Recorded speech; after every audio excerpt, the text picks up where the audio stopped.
So you've seen the title of the video, and yes, this is the final episode of Eternal SMP. More appropriately, this is the final episode of my time on Eternal SMP. So I'm going to explain everything that's been going on behind the scenes and the reason why this series is ending. The reason the series is ending is, well, lack of people playing on the server. So, I mean, I'm the only one on right now, and in the last few weeks, it's been, over the last 2 months, progressively, there's less people been playing more actively on the server. Ari was probably one of the most active towards the end, along with Flame. I think Flame's probably the only one who's still fairly active. The server owner, Vex, has decided that because not many of us are currently committed at the moment because of overall stuff as well as just lack of motivation, that he doesn't want to continue paying for the server hosting, and that's fair enough. He has said to us that the server is temporarily retired, at least hopefully, and it will start up again in a 1.17 or 1.18 sort of update. Whatever form that takes, whatever form Eternal takes in the future, whether that be 1.17, 1.18, I shall not be part of it, unfortunately, because I have got in real life commitments that I have to make, as well as the fact that I've now joined 404, which is a lot more in line with the content I want to make / the playstyle I have. It took me 3 weeks to make 3 episodes of Eternal. It only took me a week to make an episode, 3 episodes on 404. My time management is a lot easier on 404, and the project's a lot more interesting for me, and also just more in line with what I do. That's not to say that my time here hasn't been enjoyable. I really enjoyed my time at Eternal, and I'm going to give you a little bit of a world tour of what I've specifically done, not necessarily what everyone else has done, but what I have specifically done. So yeah, so if you were a fan of this series, I'm really sorry that it is ending. If you enjoyed my technical stuff, which, to be honest, my entire YouTube channel is pretty much focused around, so I'm going to assume pretty much all of you do, I will be doing a lot more technical focused in the future. So my 404 already is a little bit of a mixture of just showing you how I sort of design things as well as build stuff up in a technical way. And I've also had a series in the works in the background. So before I joined Eternal, I had my own technical world, which is where I pretty much got started into like more technical stuff, and I wanted to get more people on it. And to start off with, I'm going to have Griffin join once a few things are just basically ironed out. The people here are great. I've actually enjoyed my time here. I really want to still do stuff with Griffin. As I said, he's going to be joining my server. So we start here with the shopping district. So this is where we all started. And then over the time, we've developed this area into our own sort of community area and shopping district. Now, I admit most of the shops here are kind of my own. So we've got the Iron Farm shop there. We've also got, I don't think I've got anything over here, but I've got my dye shop, which I'll explain the story behind that in a minute, and also the rocket shop that me and Griffin. We also recently built up the pig and barring shop, which has been basically a failure because no one's been on, and also the only thing I've ever sold is spectral arrows. Out of anything, I didn't think I'd be selling those. I thought I'd be selling Blackstone, but oh well. My most successful shop has definitely been the bookshop there. We also had the log shop, which was a more recent addition, and someone decided to buy all my load of my logs and basically built a tree stump in the middle, which, fair play to you. And now I'm going to talk a bit about the story of the dye shop. So yeah, quite early on, one of my first shops was the dye shop, and pretty much soon after it's closed because and at the time we didn't want to talk about it too much, but essentially what happened was we accepted a new member. He then proceeded to essentially steal everything from the shopping district and take it for his own, and he was basically being a bit of a griefer, and he also went and destroyed my sugarcane farm, which I had to fix, which was an absolute pain. So we banned them, and we were able to actually find their stock of things they were hiding. So they decided that the best hiding place was over here, which I think we've removed it now, but essentially there used to, that's here. So where there's torches, there used to be a little hut, and down here there was tons of shulker boxes, like going all the way around here, completely full of shulker boxes. So me and CubeCraft came over here to basically make sure all the stock was put back, and unfortunately all the dyes were just gone. There was no more dyes, like completely no dyes. I don't know where they went, and I didn't really have the motivation to stock the shop up because the flower farm isn't the quickest flower farm in the world, and it needs a lot of bone meal. At the time I didn't have tons of bone meal. Now I do, but then I didn't, so I never got around to reopening it. And whilst we're in the area, I'm going to quickly go to the creeper farm and sugarcane farm that me and Griffin built up. So if it loads in, there we go. I don't think I've got, actually thinking about it, I don't think I've got sodium and lithium on. Let me just go check that. Yep, didn't have sodium lithium on. This was one of the first things that me and Griffin ever actually did together. So Griffin worked on the creeper farm. He wanted to basically get into the rocket, basically have a rocket monopoly. He had a few problems with it, and I essentially came over and fixed it, and I also made it more efficient, and I also moved the spawning platform to over there. But he also wanted help mainly with the sugarcane farm, because the sugarcane farm built up was just really slow and not very good. I went up and designed this thing. This was very fun to build up and design, and someone's been here recently. But yeah, no, this is a fun project to come up with. I really enjoyed this one. Fairly decent sugarcane farm. There's much better designs out there, but at the time with the resources we had, this was perfect. So that was a fun one to work on. This is definitely my favourite starter base I've ever done. So I mean, I don't really do starter bases anymore that much because I play predominantly the late game. I spent a lot of time on this, and I did mining all of this out was done without a beacon. I wanted to pack this full of starter farms and starter things we needed because I knew there's a lot of things that based on my earlier experiences with early game, I wanted to make sure I had it available. My storage was basically just it's essentially signs and like rough ideas of what things are. I'm fairly organised. I like to have the organisation with my storage. We also had a simple super smelter, so very crude, not very fuel efficient, but you know, did the job at the beginning. We also had a sugarcane farm, which was also good enough at the time. Then this thing is amazing. This pumpkin and melon farm, and the storage for it is. Sorry, I did not mean to hit that.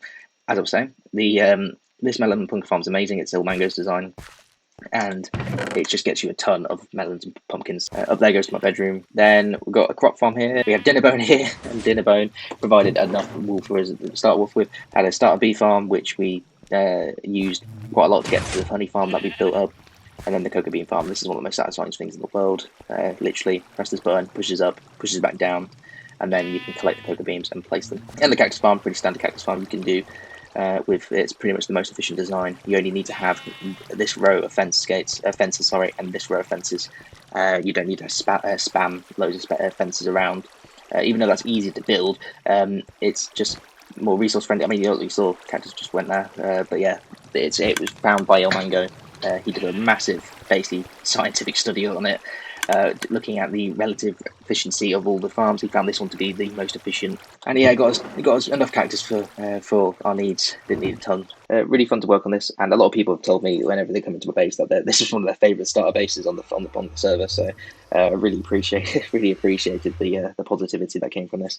Another thing as well is we had our trusty villagers, Bruce and Peter, and then we had my trusty face, and then Griffin built up the Griffin was here statue over there. This is a great place, and I will miss it a lot. Now we are going to go to the villager district.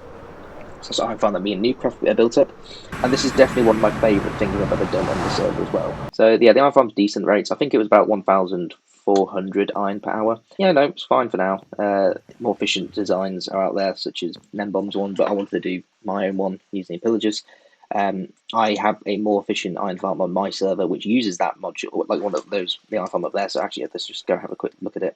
Yeah, this iron farm here constitutes one module of the iron farm I have on my server, which is a 10,000, over 10,000 iron per hour. It's like 12,000. The iron also provided all of our emeralds, because that's essentially what I use as the emerald source. If you keep walking down here, you get to the other farms. The stuff over there is basically everything Newcroft did, which is the crop farms, the village breeder, and some sugarcane from bamboo farms, and the skeleton XP farm. There's quite a lot here. And yeah, here's the village training hall, which is the logical Geek Boy design, but I just decided to put 3 modules in. Got the clerics, got all of our emeralds from these guys, as well as tools and weapons. Then down here, oh yeah, Griffin designed up this hallway for us, which is really nice. And then yeah, you got 2 sides. You got the sort of the miscellaneous ones, I guess, which are the masons, the actual farmers, which I get all my food from. They grow the carrots, and then more masons and some miscellaneous, such as armorers to get armor. And then we have all the librarians, and these guys are really important because these guys have provided me the most diamonds on the server. We are now going to head to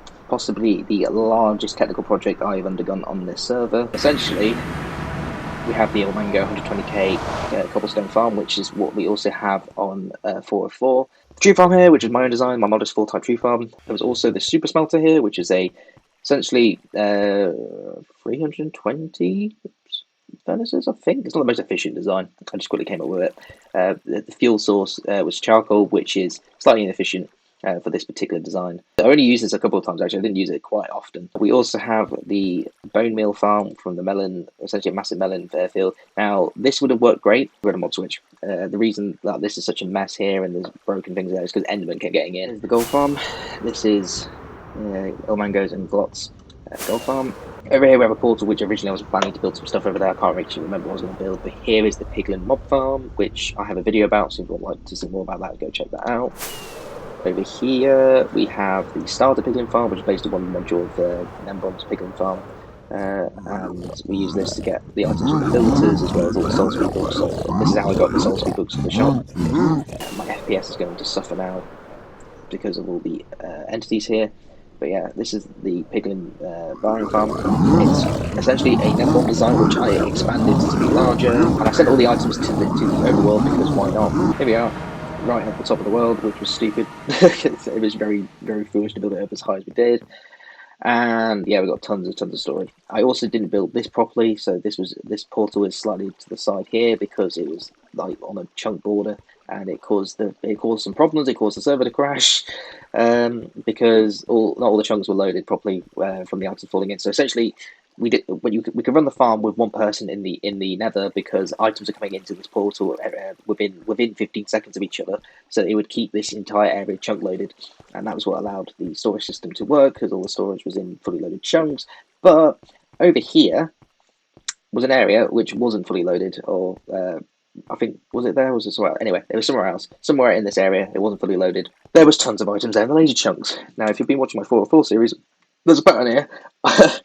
We had the same problem with wither skulls when they got stuck in the laser chunks, and then as soon as they went into loaded chunks, it caused the servers to crash. And the same happened here with just normal items, and there was a lot more items here than there were wither skulls, skeleton skull. I keep saying wither skulls on 404. So same problem, just different types of entities. It took ages to build this up. It took days to get all these filters in, and yeah, it was still fun though. It was really worth it in the end. We got tons of stuff. Here's of course my 108k power concrete factory. This thing is just amazing. I absolutely love it. We literally just built it up on 404. It didn't take as long as it took me and Griffin to build it up here. Definitely my favourite farm I've built here, and storage here is terrible. To be quite frankly honest, the storage is terrible. It's not. It needs to be shulker loaded, shulker based ones. I don't think many people used it. I think Flame probably has used it for some bits of concrete, but yeah, I actually haven't even used any of the concrete here. So this was the last episode. This is the last episode we built this up. Did plan to do things after that, but that's when my motivation for Eternal pretty much just disintegrated after this one. It took weeks to get this project done because it was just like timing it between me and Griffin, and yeah, a variety of factors led to my motivation just disintegrating. This would have been really handy if we went ahead with all the projects we did plan. I just missed my server world, so I decided to go and have a bit of a break from Eternal and go there, and then I got invited to 404. I would like to reiterate that I'm not leaving because of anyone on the server. Everyone on the server has been great, absolutely great. I've enjoyed playing with them. It's just my time and commitment here is not going to work, and the stuff that everyone else wanted to do. So everyone wanted to do storyline stuff and that sort of thing, and I cannot invest my time in that. And also, it's not what I enjoy. I prefer technical stuff. Everyone else wanted to do that sort of thing, and they're more than welcome to do that in the future with the future versions of Eternal or whatever or if Eternal starts up again or whatever they want. That's up to them. I'll be very supportive of it, and I would like to help. If any of the other members want to actually, want some technical advice or technical help in the future, I'm more than willing to help them. You can just message me, and I'm more than that. I don't want to be out of contact with those people. I think now we're gonna go to the shopping district and say our last goodbyes. Gillies stuff. Thank you guys. There we go. So me signing off a little bit. Let's just get all of my stuff, and I'm going to put it in here for anyone to get if they really wanted my stuff towards the end. But yeah, there we go. That's all of my things in this chest right here. With that, we can say goodbye to Eternal, and I will see you in whatever comes next.